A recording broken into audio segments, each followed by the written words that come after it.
Wilujeng Sumping Telkomers. Perkenalkan, aku Dini. Dalam video kali ini, aku mau menjelaskan tentang salah satu aspek feasibility study, yaitu aspek pasar. Aspek pasar merupakan aspek pokok yang akan menentukan berhasil atau tidaknya suatu usaha dalam mengembangkan usaha yang akan dieksekusi. Dalam aspek ini, perusahaan menganalisis potensi pasar, intensitas persaingan, pangsa pasar atau market share yang dapat dicapai, dan menganalisis strategi pemasaran yang dapat digunakan untuk mencapai pangsa pasar yang diharapkan. Pasar atau market adalah tempat transaksi antara penjual dan pembeli. Pembeli menukarkan barang yang dia punya dalam bentuk uang dengan barang yang dimiliki oleh penjual dalam bentuk barang dagangannya. Lebih tepatnya, pasar adalah tempat berkumpulnya orang-orang yang memiliki keinginan, daya beli, dan kemauan untuk membelanjakan uangnya. Jika market adalah tempat perdagangan, maka marketing atau pemasaran adalah kegiatan menawarkan produk penjualan.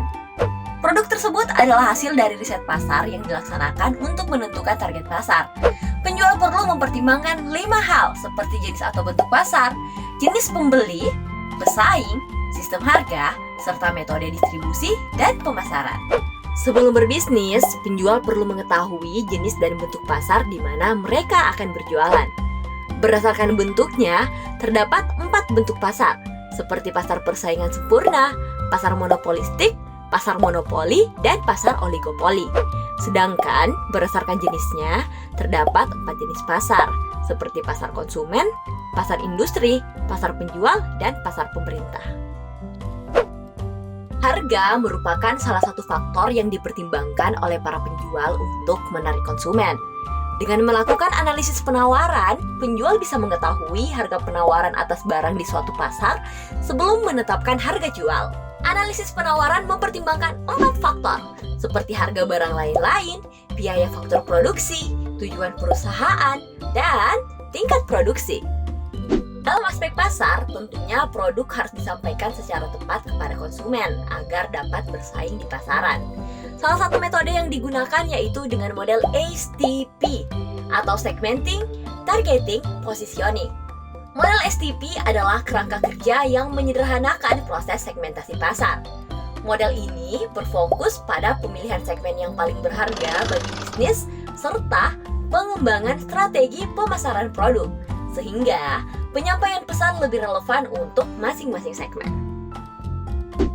Poin pertama yang harus diperhatikan dalam model STP yaitu segmentasi pasar, yang merupakan proses di mana pelanggan terbagi atas orang-orang dengan kebutuhan dan karakteristik yang sama. Terdapat beberapa variabel penentu segmentasi pasar, seperti berdasarkan geografis, demografis, psikografis, dan perilaku. Untuk menarik minat konsumen, tentunya kita harus mengetahui target market yang akan disasar, yaitu dengan cara mengevaluasi lalu memilih segmen pasar. Setelah mengetahui target market yang akan dituju, menetapkan posisi dalam pasar atau market positioning perlu dilakukan dengan maksud mengkomunikasikan keunggulan produk agar nantinya bersaing dalam benak konsumen. Setelah mengetahui segmen pasar yang akan dituju, tentunya kita harus memperhatikan harga produk yang akan ditawarkan. Harga yang tidak sesuai dengan pasar dapat menyebabkan tidak lakunya suatu produk di pasaran. Ada beberapa strategi yang dapat dilakukan untuk menentukan suatu harga, yaitu dengan skimming pricing, penetration pricing, status quo pricing, dan discount pricing. Strategi yang digunakan dalam penentuan harga tentunya harus sesuai dengan segmen pasar yang akan disasar. Agar dapat menetapkan strategi pemasaran kompetitif yang efektif, berikut merupakan 6 cara yang dapat dilakukan oleh perusahaan untuk mengetahui potensi perusahaan sekaligus menyusun strategi bisnis, yaitu 1. Mengidentifikasi pesaing dengan mengikuti ciri-ciri. 2. Menentukan sasaran pesaing demi kepuasan pelanggan. 3. Mengidentifikasi strategi pesaing dengan menelaah berbagai dimensi. 4. Menilai kekuatan dan kelemahan pesaing dengan melakukan riset pemasaran terhadap pelanggan, pemasok, dan lain sebagainya. 5. Mengestimasi pola reaksi pesaing. Dan yang terakhir, memilih pesaing dengan memutuskan pesaing mana yang harus disasar. Saat mempersiapkan survei kelayakan, kita harus tahu cara mengajukan pertanyaan yang tepat agar informasi yang didapatkan akurat. Berikut beberapa rekomendasi yang dapat mempermudah kamu. Setelah mendapatkan informasi yang tepat, berikut beberapa pertanyaan umum yang dapat kamu tanyakan.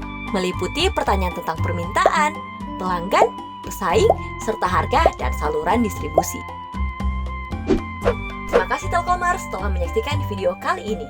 Sampai jumpa dengan aku di video selanjutnya. Hatur nuhun!